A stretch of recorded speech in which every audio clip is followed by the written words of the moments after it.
Friends, ఈరోజు మునక్కాయ పచ్చడి కావాల్సిన ఇదిగోండి 10 మునక్కాయలు తీసుకున్నా. వాటికి కావాల్సిన పదార్థాలు చూపిస్తాను. 10 కాయలకి 100 గ్రాము ఆవాలు, 1 స్పూన్ మెంతులు ఇలా బాగా వేపుకోవాలి. స్పూన్ మెంతులు వేసి బాగా దోరగా వేపుకొని పొడి చేసుకోవాలి. వేగాక తీసి పక్కన పెట్టుకొని ఇదే కళాయిలో ఆయిల్ పోసుకొని మునక్కాయలు వేసుకోవాలి.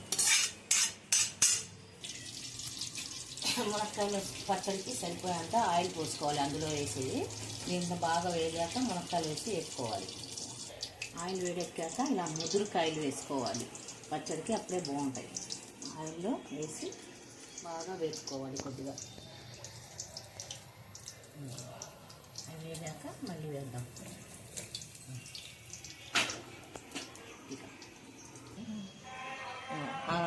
10 కాయల్లోకి 200 గ్రాముల చింతపండు వేసుకొని పక్కన బాగా ఉడకబెట్టుకోవాలి. 1 గ్లాస్ వాటర్ వేసి ఉడకబెట్టుకుందాం. ఈ గుజ్జుతో బాగా వేపుకోవాలి. పక్కన చింతపండు ఇలా ఉడకబెట్టుకొని దాన్ని గుజ్జు చేసి ఆవాలు, మెంతులు, వెల్లుల్లిపాయ ఇలా మిక్సీ పట్టుకోవాలి. ఆవాలు, మెంతుల పొడి అదే కప్పుతో కారం, 1 కప్పు కారం వేసుకుంటే దానికి సరిపడ్డా ఉప్పు, దానికి తగినంత ఉప్పు వేసుకోవాలి. చూసుకొని వేసుకోండి, ఎక్కువ అవ్వకుండా.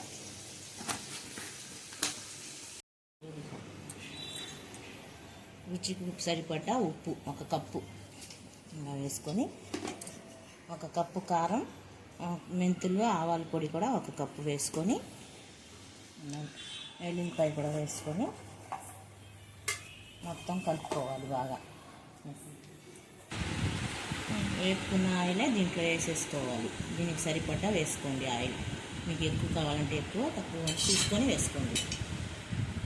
వేసుకొని ఇప్పుడు దీంట్లో చింతపండు పులుసు కూడా మెత్తగా మిక్సీ పట్టుకొని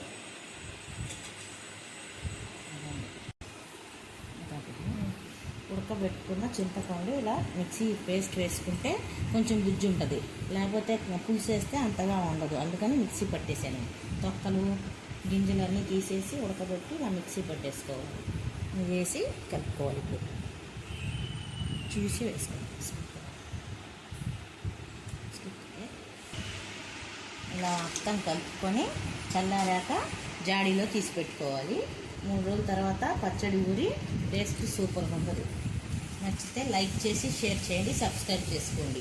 ఈ మునక్కాయ పచ్చడి చాలా మంచిది హెల్త్కి.